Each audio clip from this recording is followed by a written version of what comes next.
Some stories on Reddit sound too weird to be true, until something like that happens to you.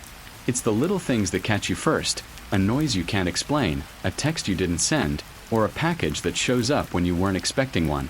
The people in tonight's stories thought they were safe, just living normal lives, until they realized someone had been watching them the entire time. These are 3 true Reddit horror stories you'll wish you hadn't heard at night. So turn off the lights, put your headphones on, and whatever you do, don't answer the door if you're not expecting anyone. I moved into a small house on the outskirts of town last spring. It wasn't anything fancy, just a 1-story home with old wood floors, the kind that creak even when you're standing still. The rent was cheap, which should have been my first red flag. About 2 weeks after moving in, I started receiving packages. At first, I didn't think much of it. They were addressed to A. Willis, not me, but maybe the previous tenant. They looked new, sealed, neatly labeled. No return address though. I set them aside by the door, planning to return them to the post office. But after the 3rd day, another one came, then another, every morning like clockwork. Same name, same brown wrapping, same perfect handwriting.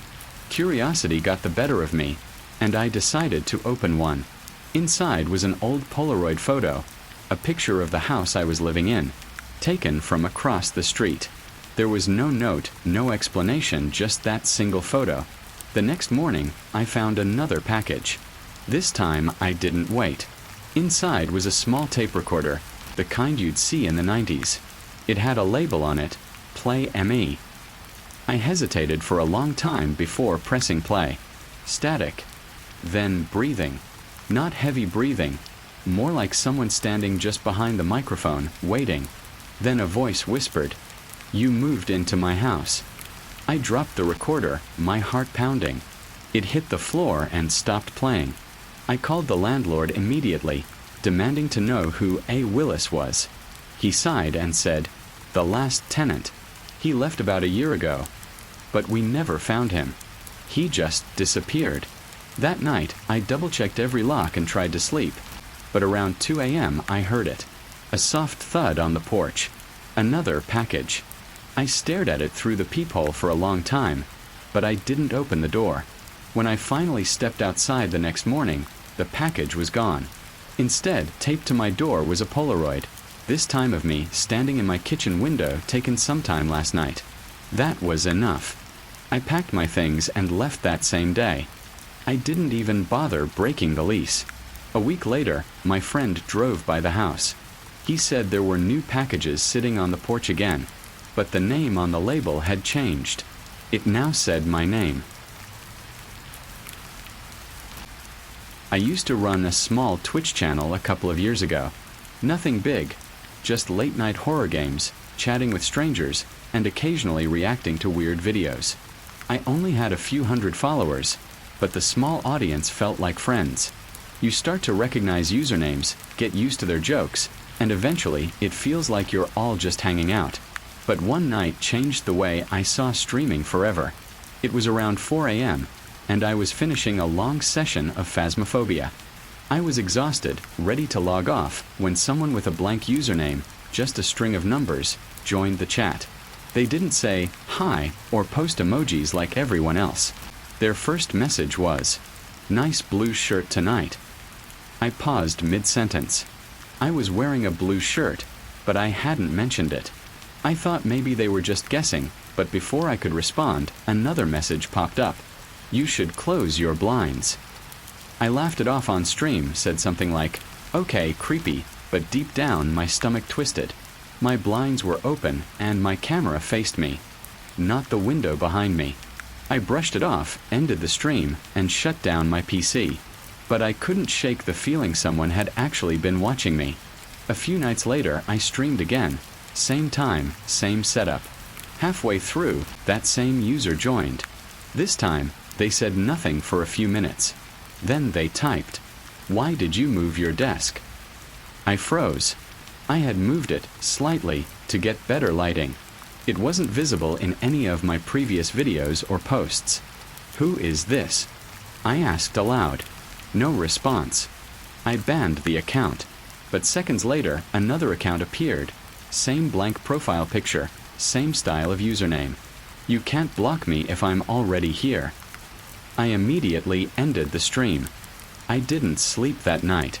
The next morning, I noticed something strange. My Twitch VOD from the previous night was corrupted. The thumbnail preview didn't show my room. It showed a different angle of me. The shot looked like it was taken from behind my monitor. I didn't own a second camera. I unplugged everything, webcam, mic, even my router, and tore my room apart looking for anything out of place. That's when I saw it. A tiny black dot, stuck between the wall and the back of my desk. A hidden camera. I felt sick.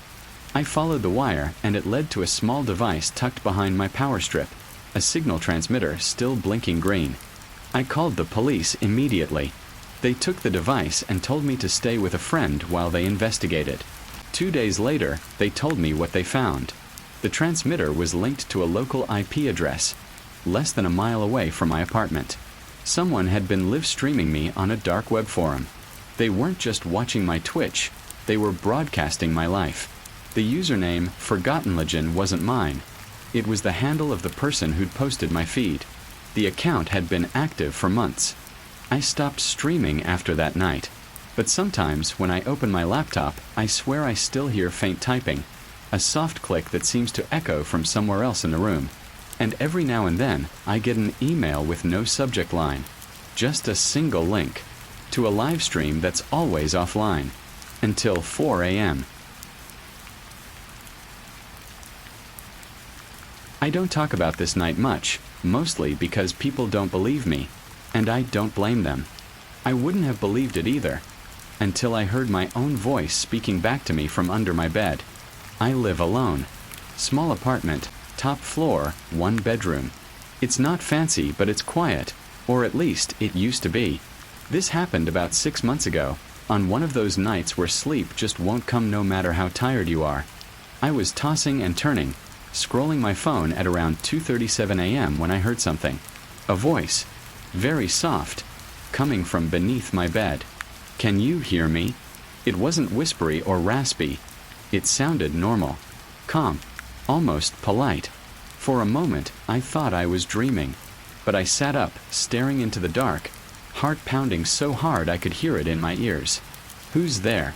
I said, barely above a whisper. Nothing.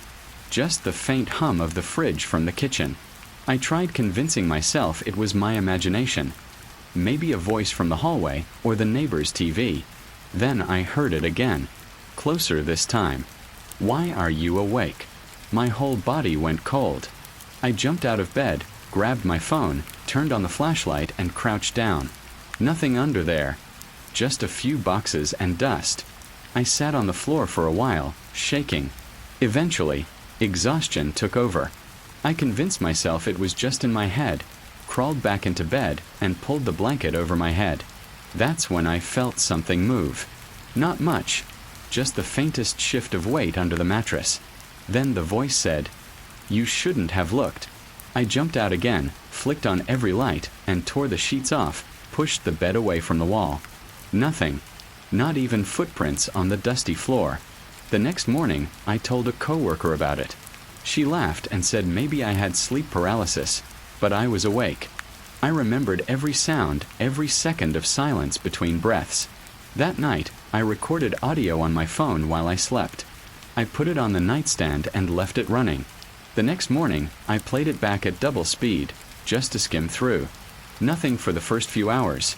Just the sound of me rolling over and the occasional creak. Then, at 3:12 a.m., the recorder picked up something. A low voice, too close to the mic. It said, "Stop recording." Then, breathing. Deep, steady breathing, not mine. I stopped listening there. I deleted the file, threw my phone across the room, and left my apartment for 2 nights. Slept on a friend's couch. When I came back, my bed was flipped over.